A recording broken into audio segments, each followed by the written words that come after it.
నమస్కారం అండి. మనం ఇప్పుడు యశోద కైలాస్ పులుగుర్త గారు వ్రాసిన కనువిప్పు అనే కథను విందామా? నీలిమ ఆఫీస్ నుండి ఇంటికి వచ్చేసరికి ఇల్లు ఒక రణరంగంలా ఉంది. హాల్లో 5 ఏళ్ల కూతురు నిత్య ఇంకా స్కూల్ యూనిఫామ్లోనే ఉంది. 3 ఏళ్ల శరత్ నిత్య కలిసి న్యూస్ పేపర్ చింపి ముక్కలు చేస్తున్నారు. తమ్ముడి మీద తన అధికారాన్ని చూపుతూ నిత్య వాడి మెడ నుంచి దెబ్బలు కొడుతూ ఉంటే వాడు గుక్కపెట్టి ఏడుస్తున్నాడు. నిత్య స్కూల్ బ్యాగు, విడిచిన షూసు సోఫాలోనే చెరో పక్కన విసిరేసినట్టుగా ఉన్నాయి. అప్పుడే లోపల నుండి అత్తగారు, పక్కింటి రామలక్ష్మి గారు వచ్చారు. రామలక్ష్మి గారు నీలిమ వైపు ఓరగా చూస్తూ, వస్తానండి పార్వతి గారు అంటూ వీడ్కోలు తీసుకుని వెళ్ళిపోయింది. రోజు దాదాపుగా అదే పరిస్థితి. నీలిమ ఆఫీస్ నుండి వచ్చేసరికి కాస్త పిల్లలను సముదాయించడం, మనవరాలకి స్కూల్ యూనిఫామ్ మార్పించడం లాంటి పనులు ఏవి అత్తగారు చేయరు. తను పెద్దగా ఆవిడ నుండి ఏమీ ఆశించడం లేదు కూడా. 3 ఏళ్ల శరత్ను రోజంతా ఆవిడే చూసుకుంటున్నారు కదా అని నీలిమ జాలి పడుతుంది. కానీ ఆ బాధ్యత ఇంకా తప్పదురా దేవుడా అనుకుంటూ కోడలు ఎప్పుడొస్తుందా, ఆ బాధ్యత నుండి విముక్తవుదామా అనుకుంటుంది ఆవిడ. గవర్నమెంట్ ఇరిగేషన్ డిపార్ట్మెంట్లో జూనియర్ ఇంజనీర్గా పనిచేస్తోంది నీలిమ. ఆమె భర్త కృష్ణమోహన్ జూనియర్ కాలేజీలో ఫిజిక్స్ లెక్చరర్. కాలేజీ తర్వాత అక్కడ విద్యార్థులకు ఎంసెట్, ఐఐటి కోచింగ్ క్లాసెస్ తీసుకుని రాత్రి 7 గంటలకు కానీ అతని ఇంటికి రాడు. ఇంట్లో ప్రొద్దుటే లేచి టిఫిను వంట చేసి కూతుర్ని స్కూలుకు పంపించి అప్పుడు ఆఫీస్కి బయలుదేరుతుంది నీలిమ. 3 ఏళ్ల శరత్ స్నానం కూడా నీలిమే చేయించాలి. మొదట్లో అత్తగారు చేయిస్తారనుకుంటూ ఆఫీస్కి వెళ్ళిపోయేది. కానీ ఒకరోజు అత్తగారు, వాడికి స్నానం చేయించడం నా వల్ల కాదమ్మాయి, ఆ పని కూడా నువ్వే పూర్తి చేసి వెళ్ళమని చెప్పింది. మామగారు లేని మూలాన అత్తగారు వీరితోనే ఉంటారు. కోడలు ప్రొద్దుటే ఆఫీస్కి వెళ్తే ఎప్పటికో వస్తుంది పాపం. చేయగలిగిన సహాయం చేద్దామని కూడా ఆవిడ అనుకోరు. నీలిమది సర్దుకుపోయే స్వభావం. ఆఫీసు నుండి ఇంటికి రాగానే కాసేపు కూడా కూర్చోకుండా వెంటనే పనిలోకి దిగుతుంది. భర్త వచ్చేసరికి ఇంటిని పిల్లలను నీట్గా ప్రశాంతంగా ఉంచాలని నీలిమ తాపత్రయం. నీలిమ ఆఫీస్కి వెళ్ళాక భోజనం చేయగానే పక్కింటి రామలక్ష్మి గారు వచ్చేస్తారు. ఆవిడ కోడలు హౌస్ వైఫ్. అన్నీ ఆ అమ్మాయే చూసుకుంటుంది. ఈవిడకు పని పాట ఉండదు, తోచదు. పార్వతమ్మ గారింటికి వచ్చేస్తుంది. ఇక వాళ్ళిద్దరి కాలక్షేపం లోకంలోని కోడళ్లే. చుట్టుపక్కల ఇళ్లలోని కోడళ్ళు, బంధువులింటి కోడళ్ళు కాకుండా వారి కోడళ్ళ గురించి కూడా అనర్గళంగా చర్చలు చేసుకుంటూ వాళ్లపై లేనిపోని అభియోగాలు చేస్తూ సంతృప్తి పడిపోతారు. మీరు చూడటం ఏమిటండి మీ మనవడిని ఈ వయసులో? మీ కోడలేమో టిప్ టాప్గా తయారై ఆఫీస్కి వెళుతూ లక్షలు లక్షలు సంపాదిస్తోంది. మీరేమో ఒక పని మనిషిలా పొద్దుటించి సాయంత్రం వరకు ఈ పిల్లాన్ని సాకటం ఏంటి? హాయిగా ఈ వయసులో ఏ బాదరబందీ లేకుండా స్వేచ్ఛగా ఉండాలి కానీ అంటూ లేనిపోని ఆలోచనలను పార్వతమ్మ గారి తలకు అంటించేస్తుంది. నీలిమ పెళ్ళై అత్తవారింటికి వచ్చాక అత్తగారు నీలిమతో బాగానే ఉండేది. ఆవిడే వంట పనంతా చూసుకునేవారు. మనవరాలు పుట్టాక కూడా ఆ పాపను బాగానే చూసేవారు. ఎప్పుడైతే రామలక్ష్మి గారు వారి పక్కింట్లోకి వచ్చారో అప్పటి నుండి ఆవిడలో మార్పు చోటు చేసుకుంది. రామలక్ష్మి గారి కోడలు ఉద్యోగస్తురాలు కాదు. కోడలపై అత్తరికం చేస్తూ ఆ అమ్మాయి మీద లేనిపోని చాడీలు చెబుతూ అత్తగారులంటే నాలా ఉంటేనే రోజులంటూ పార్వతమ్మ గారికి హితోపదేశం చేస్తుంది.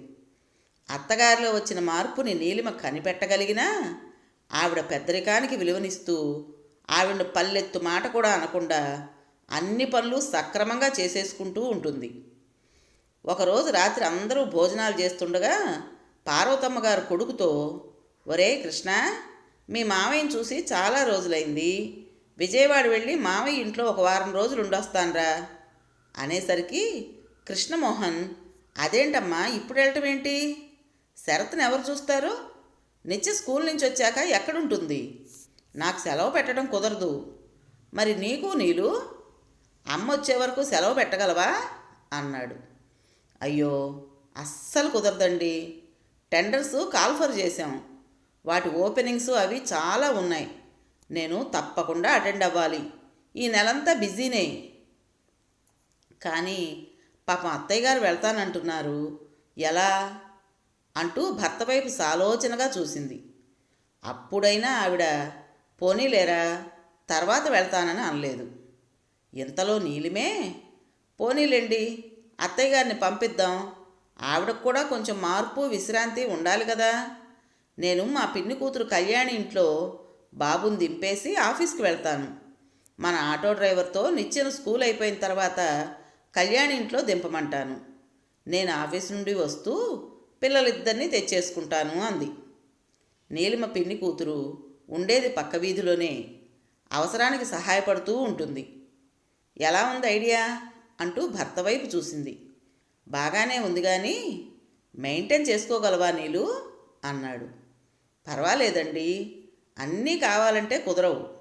రేపు ఆదివారమే కదా, అత్తయ్య గారిని ట్రైన్ ఎక్కించండి, మీ మామయ్య గారికి ఫోన్ చేసి చెప్పండి అంటూ గ్రీన్ సిగ్నల్ ఇచ్చింది. ఏ సమస్యనైనా చక్కగా త్రుటిలో పరిష్కరించగలిగే నీలిమంటే కృష్ణమోహన్కు చాలా ఇష్టం. ఇంట్లో పనులన్నీ ఓర్పుగా నేర్పుగా నిర్వహించుకుంటూ ఉంటుంది. ఏనాడు తన మీద చిరకాకు పడని భార్య అంటే ఎంతో అనురాగం అతనికి. అసలు పార్వతమ్మ గారి ప్రయాణానికి నారు పోసింది రామలక్ష్మి గారే. మీరు మీ మనవణ్ణి మనవరాల్ని చక్కగా చూసుకుంటున్నారు కాబట్టి మీ కోడల ఆటలు సాగుతున్నాయి. మీ విలువేంటో తెలిసి రావాలంటే ఒక్క వారం 10 రోజులు మీరు ఎక్కడికైనా వెళ్ళిపోండి. అప్పుడు మీ కోడలు లబో దిబోమంటుంది. అప్పుడప్పుడు ఇటువంటి చురకలు అంటించకపోతే ఈనాటి కోడళ్ళు మరీ పెట్టిరేగిపోతారు అంటూ చెవిలో నూరిపోసింది. మర్నాడు ఆదివారం తల్లిని విజయవాడ ట్రైన్ ఎక్కించొచ్చాడు కృష్ణమోహన్.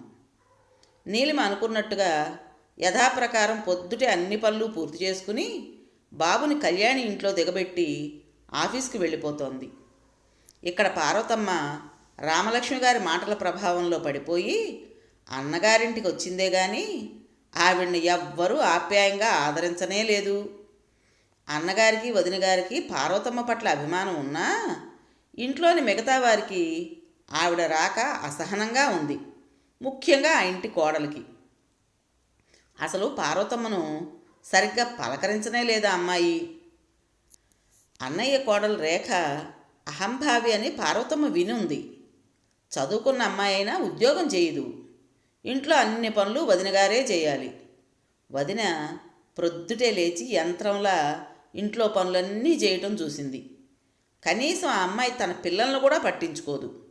ఎప్పుడూ మొబైల్ ఫోన్ చేతిలో పట్టుకుని ఏదో అజమాయిషీ చేసేస్తున్నట్టు అటు ఇటు తిరుగుతూ ఇంట్లో బాధ్యతలన్నీ తనే నిర్వహిస్తున్నట్టుగా బిల్డప్ ఇస్తుంది. ఎప్పుడు చూసినా ఫుల్ మేకప్లో ఉంటుంది. ఎవరో ఒకరు స్నేహితులంటూ వస్తూనే ఉంటారు. మామగారు ఎదుటే పొట్టి పొట్టి టీషర్ట్సు జీన్సుల్లో తిరుగుతూ ఈనాటి ఆధునికతకు ప్రతీకగా ఉంటుంది. పెడసరి మాటలతో మామగారిని అత్తగారిని చిన్నబుచ్చుతూనే ఉంటుంది. అన్నయ్య వదిన ఆ అమ్మాయి ప్రవర్తనకు ఆవేదన పట్టడం ప్రత్యక్షంగా గమనించింది పార్వతమ్మ. పార్వతమ్మ వచ్చి వారం రోజులు గడిచిపోయాయి. కొడుకు కోడలు మామూలుగా యోగక్షేమాలు అడుగుతూ ఫోన్ చేస్తున్నారే తప్ప వచ్చేయమని మాత్రం అనడం లేదు. అమ్మను వచ్చేయమంటానని కృష్ణమోహన్ అంటున్నా నీలిమే, అయ్యో పాపం ఆవిడను కొన్నాళ్ల పాటు ఉండనీయండి, మీ మామయ్య అత్తయ్యతో ఆవిడకు చక్కని కాలక్షేపం అవుతుందేమో అంటూ భర్త ప్రయత్నాన్ని నివారించింది. మరో 5 రోజులు గడిచిపోయాయి. ఒకరోజు రేఖ పార్వతమ్మ దగ్గరికి వచ్చి, ఇంకా మీరు ఇక్కడ ఎన్ని రోజులు ఉంటారండి? అసలు మీరు తిరిగి మీ ఊరు వెళ్ళిపోవాలన్న ఉద్దేశం లేనట్టుగా కనపడుతోందే అనేసింది ఠక్కున. మిమ్మల్ని మీ అబ్బాయి కోడలు ఇక్కడికి శాశ్వతంగా పంపేయలేదు కదా. అదో జోక్లాగా అంటుంటే పార్వతమ్మ గారి ముఖం నల్లగా మాడిపోయింది. నోట మాట రావడం లేదు. అవమానంతో ఆవిడ కళ్ళు కన్నీటితో నిండిపోతుంటే తల ఉంచుకుంది. మా ఇల్లేమీ అతిథి గృహం కాదు, రోజుల తరబడి బంధువులను పోషించడానికి అంటూ విసవిస అక్కడి నుండి నడుస్తూ వెళ్ళిపోయింది. రేఖ మాటలకు పార్వతమ్మ గారి ముఖం సిగ్గుతో చితికిపోయింది. ఇంకా నయం, అన్నయ్య వదిన రేఖ మాటలు వినలేదు. వినుంటే ఇంటి ఆడపడుచుకు జరిగిన అవమానానికి బాధపడి ఉండేవారు అనుకుంది. వెంటనే ఒక నిర్ణయానికి వచ్చేసి మరుసటి రోజునే అన్నగారి చేత టికెట్ తెప్పించుకుని హైదరాబాద్కు తిరుగు ప్రయాణమైంది పార్వతమ్మ. ఏమిటో ఒక రకమైన ఆవేదన మనసును కోసేస్తుంటే కొడుక్కి తను బయలుదేరుతున్నట్టుగా కూడా ఫోన్ చేసి చెప్పలేదు. మరునాటి ఉదయాన్నే ఇంటి ముందు ఆటోలో నుండి దిగిన అత్తగారిని చూస్తూనే నీలిమ గబగబా దగ్గరకు వచ్చేసి ఆవిడ బ్యాగ్ అందుకుంటూ, ఏమిటి అత్తయ్య ఫోన్ అయినా చేయలేదు బయలుదేరుతున్నట్టు? మీ అబ్బాయి స్టేషన్కి వచ్చేవారు కదా అంటూ ఆప్యాయంగా పలకరించేసరికి ఆవిడ గొంతు గాద్గదికమైపోయి మాట రాలేదు. నాయనమ్మా అంటూ ఆవిడ కాళ్లకు చుట్టుకున్న శరత్తును నిత్యను దగ్గరకు తీసుకుని ముద్దు పెట్టుకుంది. ఈలోగా కృష్ణ ఏంటమ్మా చెప్పా పెట్టకుండా వచ్చేసావు అనగానే, అవునరా, 2 రోజుల నుండి మీరంతా కళ్ళల్లో కదలాడుతున్నారు. ముందుగా చెప్పేదేముందిలే అని అప్పటికప్పుడు అనుకుని బయలుదేరి వచ్చేశాను. నాకేమైనా ఊరు తెలీదా ఏమన్నానా అంటుండగా నీలిమ వేడివేడి కాఫీ గ్లాస్ అత్తగారి చేతికి అందిస్తూ, మిమ్మల్ని బాగా మిస్ అవుతున్నాం అత్తయ్య. మీ అబ్బాయి అమ్మను వచ్చేయమంటానని అంటూనే ఉన్నారు. నేనే పాపం కొన్నాళ్ళు అక్కడ విశ్రాంతిగా ఉండనియండి అంటూ ఆపాను. ఇక్కడ ఎలాగూ మీకు పిల్లలతో విశ్రాంతి ఉండదని అంది. అయ్యో అదేమీ లేదు తల్లి, నా మనవడు మనవరాల్ని చూసుకోవడం కూడా ఒక పనేనా అంటూ, నువ్వు ఆఫీస్కు తయారవు నీలిమా, నేను పిల్లల సంగతి చూస్తానంటూ పార్వతమ్మ గారు లేచేసరికి, లేదత్తయ్య ఈరోజు ఆఫీస్కి రానని ఫోన్ చేసి చెప్తాను. ప్రయాణం చేసొచ్చారు, ఈ రోజుకి విశ్రాంతి తీసుకోండి అని నీలిమ అనడంతో ఆదరంగా ఆవిడ హృదయం ఆర్ద్రమైంది.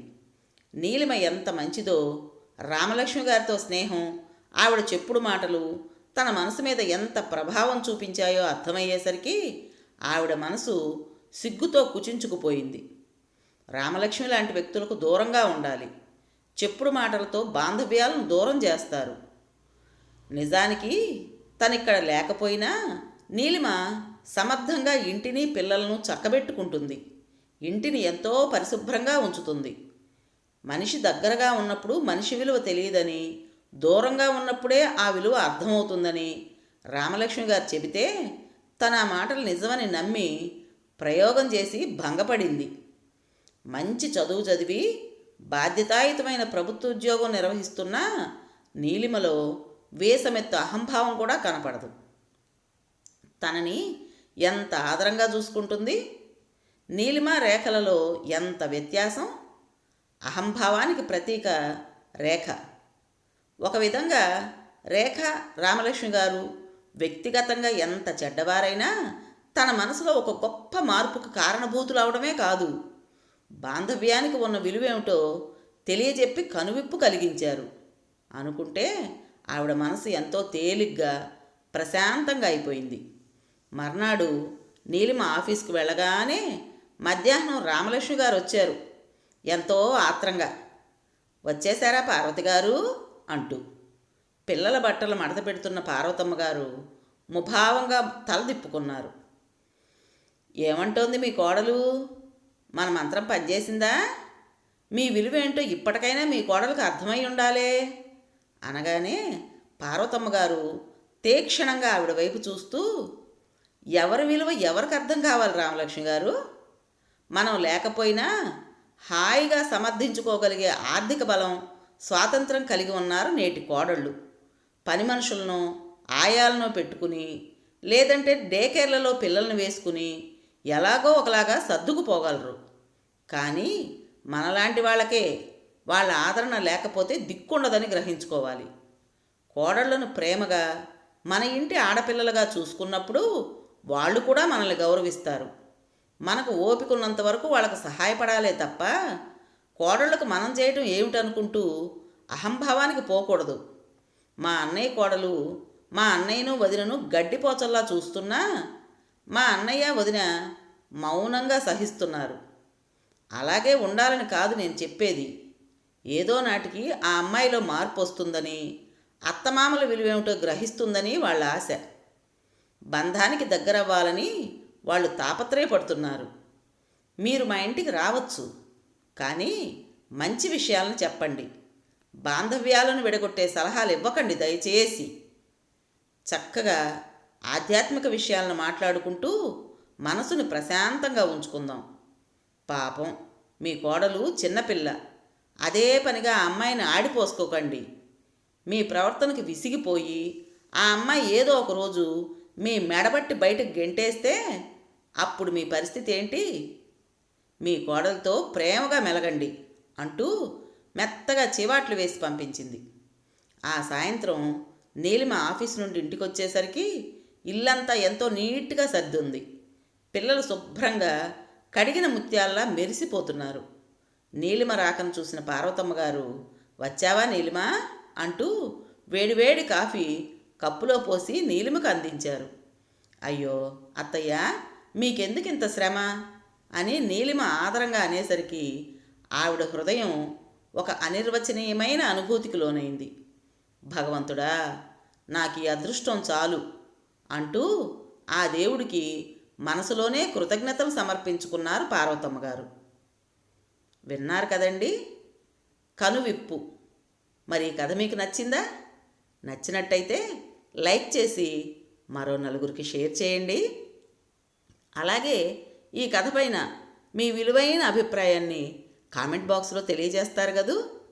ఇటువంటి మరిన్ని మంచి మంచి కథల కోసం కొత్త వాళ్ళు మన ఛానల్ని తప్పకుండా సబ్స్క్రైబ్ చేసుకోండి. రేపు మరో మంచి కథతో మీ ముందుకు వస్తాను. అప్పటి వరకు ఉంటానండి.